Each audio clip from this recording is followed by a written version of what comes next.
네, 돋보이는 모멘텀 속에서 또 유망주와 함께 찾아보겠습니다. 메리츠증권 광화문 금융센터 신영무 기사 자리해 주셨습니다. 어서 오세요. 안녕하세요. 네, 요즘 메타버스 얘기 굉장히 많이 하잖아요. 근데 구체적으로 메타버스에 대해서 제대로 아시는 분들이 많지 않으시더라고요. 너무 개념 자체가 네. 광범위한 개념이고 오늘 좀 공부 좀 해볼까요? 이 짧은 시간에 다 말씀드리기에 너무 큰 개념이지만 네.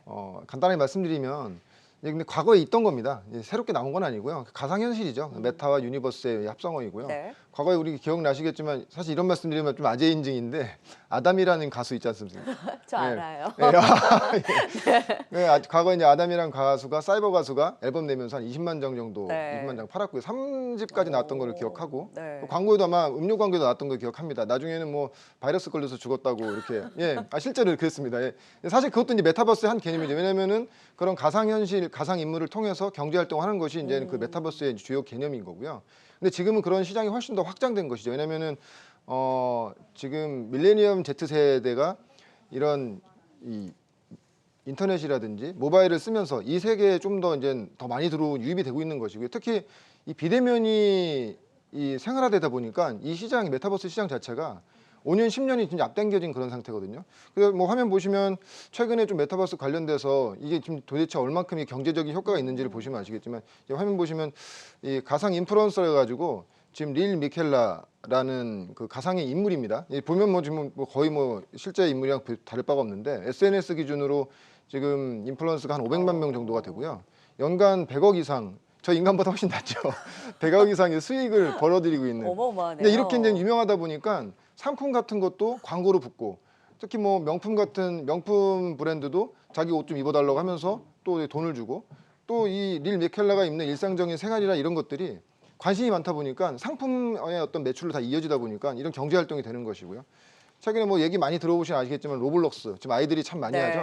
이 지금 로블록스 같은 경우에도 특히 이 안에서 또 특히 로블록스의 참 좋은 점은 광고 없이 자체적인 그 수익 창출을 한다는 거죠. 이 안에 들어가서 게임을 본인이 직접 만들어서 판매를 하고 그 판매한 게임의 대금을 받아서 다시 자기가 현실적으로 현금을 캐시를 뺄 수 있는 하루 이용객이 4천만 명이라고 하니까 이 시장이 자체가 무시할 수 없는 것이죠. 뭐 또 한 가지 또 예를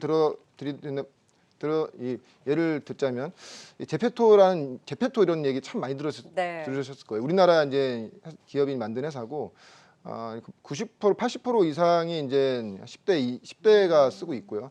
90% 사용객이 해외에서 쓰고 있고요. 특히 이제 이 제페토 같은 게 특징이 뭐냐면 증강 형식을 이용해서 특히 AI 그 인식 기술을 이용해서 이 아바타가 내 얼굴과 내 모습이 이제 비슷하게 나오는 거예요. 그러니까 얼마나 그렇죠. 얼마나 좀 더 애착이 높겠어요. 근데 단순히 이렇게 해서 이 뭐 커뮤니티에서 노는 거라든지 게임하는 것이 그치는 것이 아니라 여기에 또 이제 기업들이 가세하는 겁니다. 그러니까 그 구찌라는 명품을 이 상품 내에서 판매를 한다든지 그래서 지금 보면 구찌 같은 경우 10대 이하에서 그 선호도가 가장 높은 또 우리가 잘 아는 뭐 블랙핑크라든지 이런 메이저 엔터사들이 팬 사인회를 이 제페토 안에서 하는 겁니다. 왜냐면은 여기 모이는 사람들이 훨씬 많기 때문에. 그렇기 때문에 이런 식으로 경제 관념을 확장해 나가는 것이고요. 뭐 한 가지 더 말씀드리면 이 포트나이트 같은 경우에도 이 BTS가 뭐 여기서 이제 신곡을 발표할 정도로 왜냐면은 일반적인 쇼케이스. 근데 지금은 이제 비대면이 활성화되다 보니까 이런 것을 선호하는 것인데 여기에서도 이제 뭐 BTS가 입는 옷이라든지 어떤 이런 경제적인 활동들이 그러니까 과거에는 단순히 메타버스의 개념이 소비의 개념이었다면 지금 이 안에서 경제 활동이 벌어지고 그 경제 활동의 어떤 개념이 굉장히 더 큰 폭으로 확장될 수 있는 아직까지는 근데 좀 단점이라고 할 수 있는 건 약간 게임이나 이런 10대들의 커뮤니티 정도에 머물러 있다는 것이 일단 그것의 단점이라고 볼 수 있는데 아마 이것이 이제 우리까지 저희 때 나이 분들까지 느낄 수 있을 정도로 확장성이 온다고 하면 이 시장도 굉장히 크게 폭발적으로 성장할 수 있는 시장이기 때문에 아직 우리한테 체감할 수는 없지만 지금부터는 꾸준히 좀 공부를 하셔야 되는 그런 섹터라고 좀 보고 있습니다. 종목으로 체감을 해야죠. 어떤 종목 봐야 될까요? 근데 아무리 공부를 해도 사실은 이게 너무 미래 얘기인 것 같아서 굉장히 찾기가 힘든 건데. 근데 뭐 주가는 급등이 뭐 나오고 있어요. 맞습니다. 사실. 근데 약간 이제 테마성으로 움직이긴 하는 건데요. 실질적인 실수요주를 제 개인적으로 뽑는다면 빅히트죠. 아우, 빅히트. 뭐 하이브로 이제 조만간 사명 변경을 할 건데 왜 빅히트를 우리가 지금 주목해서 봐야 되냐면 결론적으로 방금 전에 앞서서 말씀드렸다시피 이 메타버스 세계 안에 묶어 두려면 강력한 플랫폼이 있어야 되거든요. 그렇죠. 그러기 위해서는 강력한 컨텐츠, IP 파워가 있어야 되는데 지금 이러한 것을 강력한 플랫폼을 만들고 구축하고 그 안에서 강력한 IP로 그 들어와 있는 그 이용객들을 계속 머무르게 하면서 거기서 경제 활동을 할 수 있는, 소비를 할 수 있는 그런 플랫폼을 만드는 회사가 지금은 그 빅히트가 유일하다. 특히 이제 빅히트의 최대 강점은 다들 아시겠지만 위버스의 어떤 플랫폼의 확장성인데 위버스 플랫폼은 다 아시겠지만 지금 그 아티스트, 그 소속사 아티스트와 팬덤을 형성된 팬층을 연결해주는 그 플랫폼이거든요. 근데 작년에 상장할 때까지만 해도 이 위버스 플랫폼이 있었습니다. 근데 이제 그때는 어떤 식으로 시장이 좀 우려를 많이 했냐면 BTS의 전용 앱이다.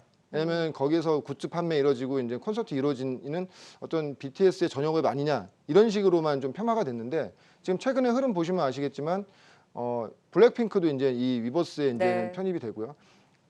또 지난주에 가장 크게 이제 회자됐던 것이 이제 M&A를 했지 않습니까? 이제 저스틴 비버 나오죠. 예, 맞습니다. 뭐 다 제가 말씀 안 드려도 다 아실 거예요.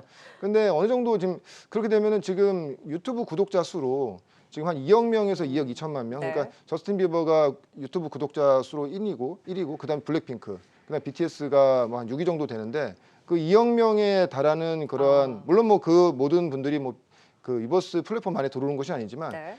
이런 것에 대한 어떤 확장성이 BTS가 갖고 있는 위버스의 큰 강점이라고 말씀드릴 수 있고 네. 빅히트가 상장한 이후에 어떤 M&A 행보를 보면 아시겠지만 워너 뮤직그룹과 JV를 설립을 했고요. 그 다음에 JI 그리고 YJ 플러스랑 또 업무 협약을 했고 또 이제 일부 지분을 사왔죠. 그리고 이번에 이타카를 인수함으로 인해서 지금 이 위버스 플랫폼이 점점 강화되는 네. 그런 흐름으로 들어온 것이거든요.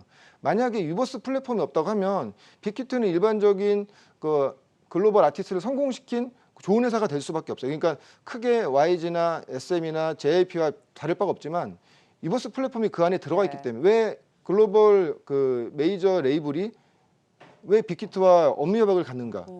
JV를 갖는가? 네. 아니면은 M&A 이게 지금 자기가 M&A를 한 거 아니라 그러니까 어떻게 보면 빅히트 밑으로 산하로 들어오는 거 아닙니까? 네.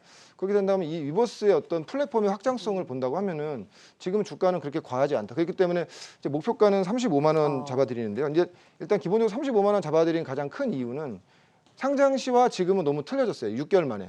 예, 이제 글로벌 플랫폼으로 가는 것이고 그것이 메타버스에 연결될 수 있는 그런 플랫폼이 내재한 회사이기 때문에 충분히 프리미엄을 줘야 된다고 생각할 수 있고요. 네. 그래서 목표가는 단기적인 목표가는 35만 원 정도로 보시면 될 것 같고 손절가는 21만 원 정도로 책정하셔서 좀 관심 있게 보시면 좋을 것 같습니다. 네, 빅히트 35만 원까지 제시를 해주셨고 시간 관계상 두 번째 공략순 좀 짧게 들어볼까요? 네, 덕산 네오록스입니다. 아우, 네, 또 가야죠 네, 이쪽도. 왜냐하면은 기본적으로 디바이스가 이제 나와줘야 줘야죠. 이 메타버스 시장이 크게 폭발적으로 늘어나기 때문에 그렇게 된다고 하면은 덕산 네오록스는 지금 소재, 그 OLED 소재 쪽 지금 굉장히 좋고요. 지금 OLED 소재 쪽은 왜 OLED 소재를 말씀드리냐면 우리가 이제 고글이나 AR, VR 기기를 이용하려고 하면은 결론적으로 OLED가 다 전면에 들어가야 되기 때문에 그럼 그 시장의 디바이스 수요가 늘어나면 늘어날수록 그 소재를 깔고 네. 하는 덕산 네오록스 같은 회사는 중장기적으로 큰 수혜가 될 수밖에 없다. 그런 의미에서 가져왔고요. 네. 목표가는 5만 5천 원, 손절가는 4만 2천 원 잡고 좀 관심 네. 있게 보시면 좋을 것 같습니다. 메타버스 소프트웨어 쪽으로는 이제 빅히트의 플랫폼을 주목을 하셨고 하드웨어 쪽으로는